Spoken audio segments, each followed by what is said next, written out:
रात का समय था। लालगंज गांव में चारों तरफ शांति छाई थी। उसी समय अंधेरे में एक साया लालटेन पकड़े हुए जल्दी जल्दी कहीं चला जा रहा था। लेकिन जैसे ही वो गांव के किनारे पहुंचता है, उसे उसी समय पीछे से एक आदमी रोकता है और बोलता है, कौन हो तुम और कहाँ जा रहे हो? तुम्हें पता है ना इस गांव से रात में बाहर जाना मना है, फिर भी तुम जा रहे हो? उस आदमी की बात सुनकर साया पलटता है। वो साया कोई और नहीं बल्कि गांव में नया नया आया राजू बैंड वाला था। राजू बैंड वाला उस आदमी की बात सुनकर बोलता है, भाई साहब, आपने तो मेरी जान ही निकाल दी। भला ऐसे भी कोई रोकता है किसी को? मुझे रात में कहीं बैंड बजाने जाना है, मैं वहीं जा रहा हूँ। लेकिन उस आदमी पर राजू बैंड वाले की बात का कोई प्रभाव नहीं पड़ता और वो गुस्से में बोलता है, तुम कोई भी हो और कहीं भी जा रहे हो, इस गांव के नियमों के हिसाब से तुम रात में गांव से बाहर नहीं जा सकते, इसीलिए तुम्हें वापस जाना होगा। राजू अपने से लंबे और चौड़े आदमी को देखकर घबरा जाता है और वापस लौटने में ही समझदारी समझता है। अभी तो चलता हूँ, कल से दूसरे चोर रास्ते से निकल जाऊंगा। ये भीमसेन हर जगह थोड़ी खड़ा होगा। ऐसा कहकर राजू वहाँ से चला जाता है और अगली रात को दूसरे चोर रास्ते से निकल जाता है। ये गांव वाले भी कितने मूर्ख हैं, इनको कोई भी आसानी से मूर्ख बना सकता है। चोर रास्तों पर तो इनका ध्यान ही नहीं होता है। बेवकूफ कहीं के। और वो खली के जैसा दिखने वाला अपने आप को बहुत चालाक समझ रहा था। अगली सुबह गांव वाले उठते हैं और राजू के घर के बाहर उसकी पत्नी रमा को रोते हुए देखते हैं। उसी समय वहाँ सरपंच जी आ जाते हैं और बोलते हैं, अरे ये राजू बैंड वाले की घरवाली ऐसे रो क्यों रही है? क्या हुआ? कुछ नहीं सरपंच जी, इसका घरवाला राजू मेरे मना करने के बावजूद रात में इस गांव से बाहर निकला और मारा गया। ये तो बहुत ही बुरा हुआ भीमा, तुम्हें ध्यान रखना चाहिए था। तुम तो इस गांव के सबसे बलवान आदमी हो। मैं आपकी बात और गुस्सा दोनों समझता हूँ, लेकिन सरपंच जी, राजू किसी दूसरे चोर रास्ते से रात में चला गया और मारा गया, क्योंकि मैं तो मुख्य रास्ते पर ही पहरा देता हूँ। वो दोनों बातें कर ही रहे होते हैं कि तभी राजू के बूढ़े पिता रामलाल वहाँ आ जाते हैं और बोलते हैं, ये सब क्या हो गया सरपंच जी? मेरा बेटा कहाँ चला गया? उसे ढूंढिए ना, वो हमारा इकलौता सहारा था। अब हम आपके भरोसे हैं।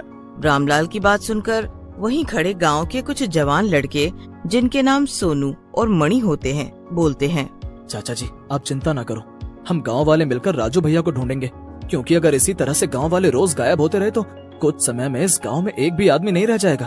फिर सोनू और मणि वहाँ से चले जाते हैं।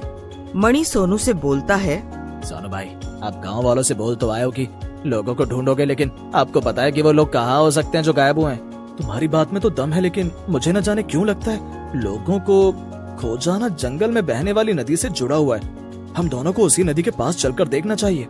फिर दोनों उस नदी के पास जाकर खड़े हो जाते हैं। दोनों काफी देर तक वहीं खड़े रहते हैं। उसी समय रात हो जाती है। सोनू को भूख लग जाती है। वो मणि से बोलता है, अरे मणि, मुझे भूख लग रही है, मैं कुछ खाने को देख कर आता हूँ। अगर तुझे यहाँ डर लग रहा है तो तू भी मेरे साथ आ सकता है। क्या बात कर रहे हो आप सोनू भाई? भला मैं क्यों डरने लगा? आप जाओ और कुछ खाने को लेकर आओ, मैं यहाँ इस जगह पर नजर रखता हूँ। फिर सोनू वहाँ से चला जाता है और मणि वही नदी के किनारे खड़ा होकर उसका इंतजार करने लगता है। थोड़ी देर बाद ही नदी में हलचल होने लगती है। अरे बाप रे, ये नदी में इतनी हलचल क्यों हो रही है? कहीं इस नदी में मगरमच्छ तो नहीं है? मुझे थोड़ा पीछे खड़ा हो जाना चाहिए। ऐसा कहकर मणि पीछे हो जाता है। उसी समय नदी में से एक बड़ा सा पंजा निकलता है और मणि को पकड़ लेता है। मणि डर के मारे जोर जोर से चिल्लाने लगता है, बचाओ सोनू भैया बचाओ, ये हाथ मुझे नदी के भीतर खींच रहा है, मुझे बचाओ सोनू भैया। उसी समय सोनू भी वहाँ आ जाता है और यह दृश्य देखकर सुन्न हो जाता है। हे भगवान, ये सब क्या है? ऐसे तो ना कभी देखा ना सुना, इतना बड़ा हाथ। लगता है इस नदी पर कोई शैतानी साया है। फिर सोनू वहाँ से चला जाता है और एक पेड़ के नीचे परेशान होकर बैठ जाता है। उसी समय वहाँ पर एक साधु आते हैं। साधु सोनू को देखकर बोलते हैं, क्या हुआ बेटा, इतना उदास और परेशान कैसे बैठे हो? क्या हुआ, कोई समस्या है क्या? बाबा आप यहाँ से जाओ, आप मेरी समस्या को नहीं सुलझा सकते। मेरे पास आपको देने के लिए कुछ भी नहीं है। बेटा, वैसे भी तू हम जैसे साधु को क्या दे देगा? हम तो साधु होते ही इस दुनिया को देने के लिए हैं। चल बता अपनी समस्या, शायद मैं तेरी कुछ मदद। सोनू को साधु बाबा की बातों में सच्चाई दिखती है और वो उन्हें रात को हुई दुर्घटना के बारे में बताते हैं। बाबा, अगर मैं रात में खाना लाने नहीं गया होता तो मणि की मौत नहीं होती। इस नदी ने गांव वालों के साथ साथ मेरे दोस्त को भी निगल लिया और मैं कुछ नहीं कर पाया। मैं अब गांव किस मुंह से जाऊंगा? तू परेशान क्यों हो रहा है बेटा? जो भी हुआ उसमें तेरा कोई हाथ नहीं था बेटे। ये सब तो उस चुड़ैल का किया धरा है। क्या कहा बाबा? चुड़ैल? तो मैंने जो हाथ देखा, क्या वो चुड़ैल का था? मुझे कुछ समझ नहीं आ रहा है, जरा विस्तार से पूरी बात बताइए। तू सच्ची आत्मा है और छोटे बच्चे की तरह साफ दिल का है। तू ही उस चुड़ैल से मुकाबला कर सकता है और अपने गांव वालों और दोस्तों को बचा सकता है। बाबा की बात सुनकर सोनू हैरान हो जाता है और खुश होकर बोलता है, क्या कह रहे हैं बाबा जी आप? आपकी बातों से तो लगता है कि जैसे मेरे गांव वाले और मेरा प्यारा दोस्त मणि जिंदा है। क्या ये सच है? हाँ, ये सच है कि तुम्हारे दोस्त जिंदा हैं और खूनी चुड़ैल के चंगुल में है, लेकिन वो ज्यादा दिन जिंदा नहीं रहेंगे, क्योंकि आने वाली अमावस्या के दिन वो चुड़ैल उनको मार डालेगी, क्योंकि उसे लगता है कि अगर वो 100 इंसानों की बलि देगी तो वो अमर हो जाएगी। फिर तो बाबा मैं अभी जाता हूँ और उस चुड़ैल से अपने दोस्तों को छुड़ा कर लाता हूँ। मैंने इसीलिए तुम्हें प्यारा सा बच्चा बोला था बेटा, तुम उस चुड़ैल से अकेले नहीं लड़ सकते, तुम्हें अपने गांव वालों की मदद लेनी होगी। जाओ और अपने सरपंच को इस बारे में जाकर बताओ। फिर सोनू बाबा से आज्ञा लेकर गांव चला जाता है और सरपंच को बाबा के साथ हुई पूरी बात बताता है, जिसे सुनकर सरपंच बोलते हैं, अगर ये बात सही है तो पूरा गांव तुम्हारे साथ है, हम अपने गांव वालों को बचाने के लिए कुछ भी करेंगे। फिर सरपंच और सोनू गांव वालों के साथ मिलकर जंगल में चले जाते हैं।